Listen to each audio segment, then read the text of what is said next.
Hey, Magic fans, welcome back. This is your captain speaking here on Capnclydes MTG. We dived a little further back to see how far back it goes before we actually find product that's not going through the roof, and I found some interesting things. So, don't forget, comment, like, subscribe, hit that notification bell.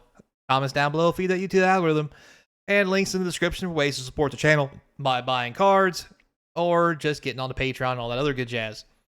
Be a member on YouTube to the channel. Get entered into all kinds of cool drawings and stuff. We got one coming up here at Halloween for a Eldrazi. Now's your chance. Get in there and get in there while you can. So, let's take a look.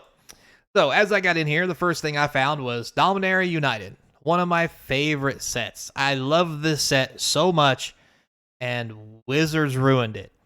Lots of overprinting. The Legends thing did not go over well. I thought it was cool.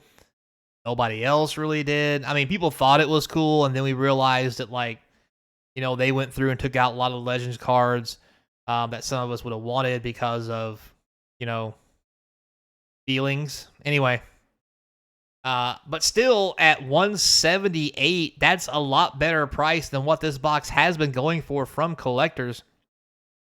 So, if we look at the chart here, it has been a little bit of a downturn. Apparently, it got popular as well, but has dropped off a few dollars as everybody started to realize how much of this shit is out there.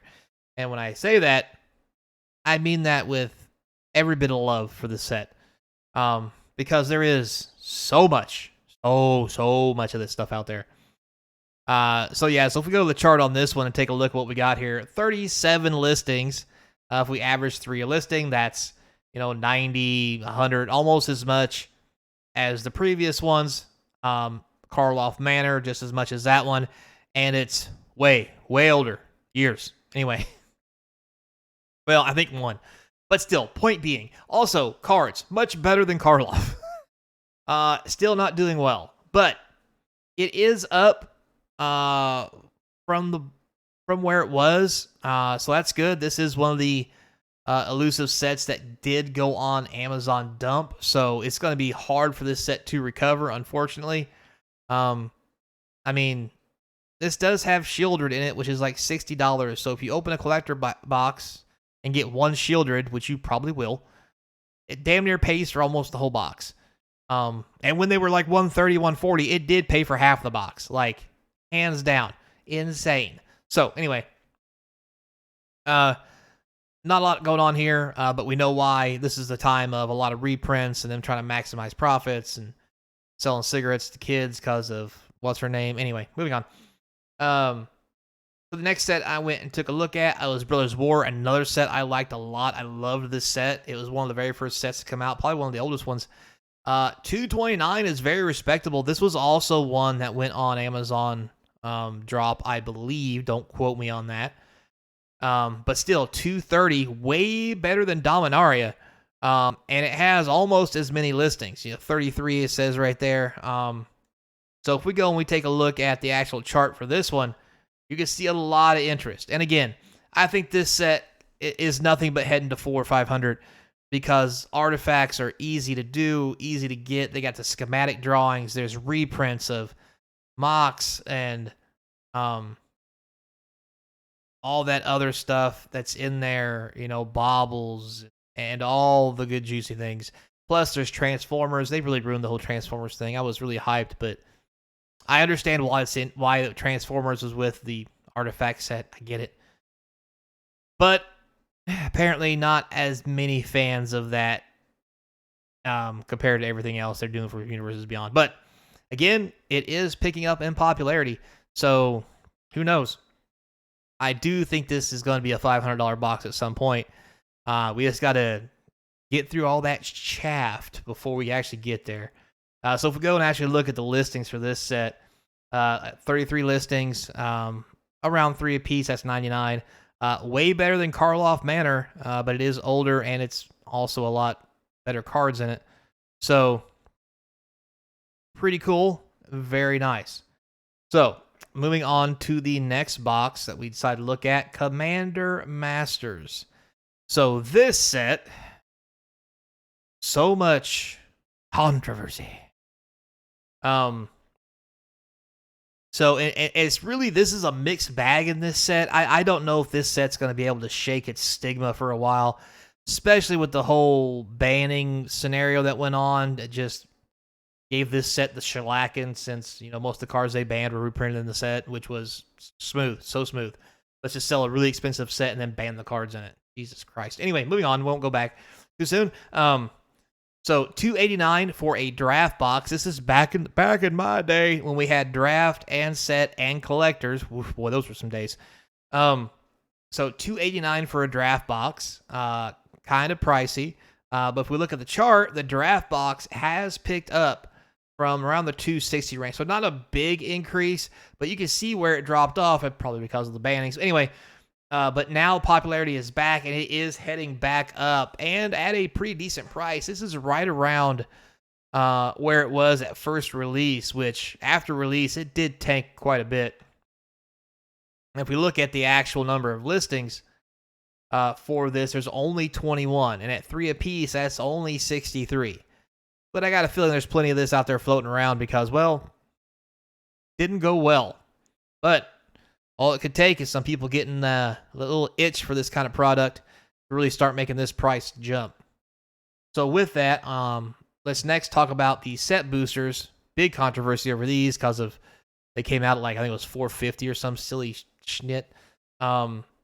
Yeah, just woof, boy. Too much. So as you can see, it's a roller coaster. People started buying and listing higher, trying to get on the FOMO train of the other products, but the demand for this product, with the bannings among other things, and just the stigma with this set being so high priced, really dropped it out about $16. So it's floating around $350. So not at its best, but it is sporting a normally $365. This is loose from bundles, 24 cards. This is not really a box. Read the fine print, people. So still $365 for set. Maybe, in my opinion, high, because, I mean, honestly, for me, why would I want to spend all this money when I could just buy the collector box for $247, cheaper than draft? Yes, I know. Less cards. I get it. However, all the premium cards are in here that you want. And if you're buying this because you play Commander, you only need one card. Right? I mean, unless you have extra decks. But also, if you've got $200 or $300 to spend on a box, probably should be buying your singles anyway. But if you like to gamble, I know we all do, this is the way to go, in my opinion. I love this. Even though it's only 4 packs, they were really cool with the foil etch, the borderless, textured foils, just, yeah. And the ability to get several hits. I mean, you're getting, a chance at, like, what is it? Where's it at down here? I cut it off. 5 cards of rarity, rare or higher. In the draft boosters, I think you're getting 2 rares. So, I mean, basically, 4 packs at 5 rares. So if you divide that, we'll say 3 rares a pack, or 1 pack equals 2 of the other ones. I mean, basically getting 8 packs, most of them guaranteed to be foils. It's just seems better. And if we look at the price on this thing, you can see where it was staying low, and it just started to dip to 210, and then people started realizing how sweet it was. It has went up, and it has now started to stabilize, and I believe that this product itself will also go higher as a premium product once we start getting back into a more stable Commander / singleton environment where people ain't mad at the world over certain decisions. So maybe the Wizards of the Coast taking that over will solve some of that problems in a year or so, or by the end of 25. But to be honest, the sales look good. Demand, it seems to be pushing it high. And there's only 21 sellers according to this. So, like, if you look at this, there's 20 listings. Most of those are 1 box apiece. So if we go off of we'll be generous. We'll say 2 boxes per listing, which is not what this says. That would be 40. So if we split the difference, maybe 30. But if we go on the high side, we'll say 40 boxes before these are no longer on TCG Player. And that says a lot for this part of the product. So it looks like newer Magic with the print run reductions and so forth has begun to spike and go up faster because it's fielding better. There's less cards. It's more collectability. The older product, the market has either A, not accepted, or hasn't been able to soak up all the damage done by how much was printed. But there is signs of life that these products are going to start going up. Again, especially because of the move away from draft and set to play boosters, which is just naturally higher. There's no more $100 draft boxes. They're all $115, $120, $130 play boxes, meaning that all the old boxes that are draft and set, their price needs to go up because you can't have an old box that's out of print be worth $100 and a new box worth $130.